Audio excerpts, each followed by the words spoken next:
National Assembly yesterday. Hello, Melissa. Well, Le Figaro takes up Claude Guéant's defence here. There, of course, is Serge Letchimy, who, as we just heard in that report, accused Guéant effectively of Nazism yesterday.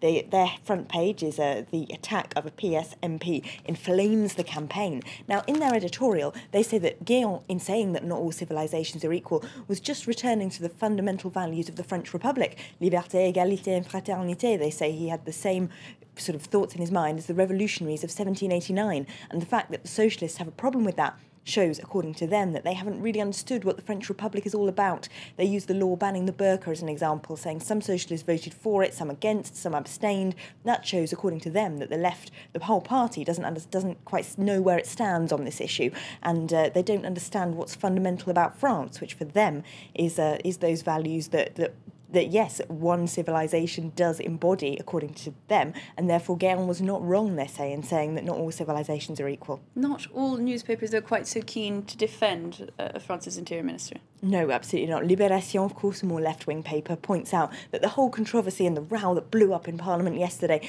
actually meant that Guéant avoided having to really defend himself. He didn't really have to answer any questions about this, so he's managed really to avoid the whole controversy. He has, of course, refused to apologise, and they say no one has really grilled him about why he said that, so he dodged it cleverly in Parliament yesterday.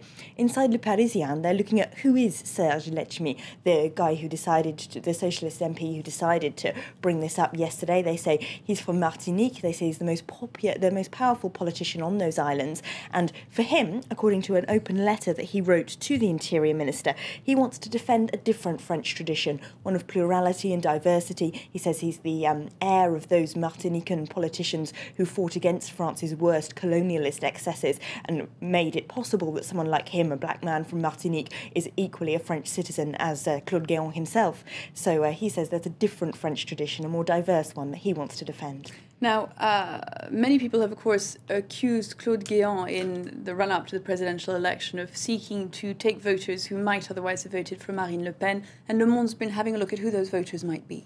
Yes, they're looking at the working class vote today, those, what they call la France du non, the people who feel that the European project and globalisation have taken away their jobs, the poorest really, and who want to say no to those things. They call it a match of populists going on to try and get hold of the working class vote on this front page between Marine Le Pen and the leftist Jean-Luc Mélenchon. They say they share a lot of the same ideas or similar ones, wanting to repatriate powers from Europe, wanting to get back jobs that have been outsourced from abroad.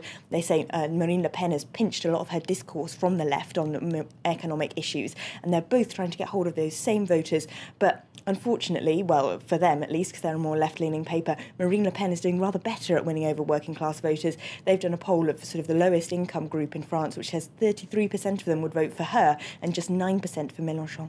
Now, despite that poll, Elena, yesterday not a great day for Marine otherwise. No, indeed, as Le Parisien reports, she's in La Réunion at the moment, but she was met there by protesters who sang La Marseillaise in Creole and had big banners saying that she should leave and get out. La Réunion, of course, though France's overseas territories, not at all a traditional place where the FN would pick up votes. So they say her even going there shows that she's trying to broaden their electoral appeal, but it backfired rather yesterday. It's a risky manoeuvre. L'Humanité focuses, for its part, on the commemoration of police repression 50 years ago. Yes, just quickly, they've got Sharon, we won't forget, as a front page. What's this all about? Well, it's about 9 demonstrators who were killed on this day 50 years ago in 1962. They were protesting against the war that France was at the time engaged in Algeria, and they were killed by police who were under the command of a man called Maurice Papon, who was a police chief under the Vichy regime, a collaborator with the Nazis, and then subsequently police chief in Paris. Now, L'Humanité says this episode of history remains taboo in France, and it needs to be remembered.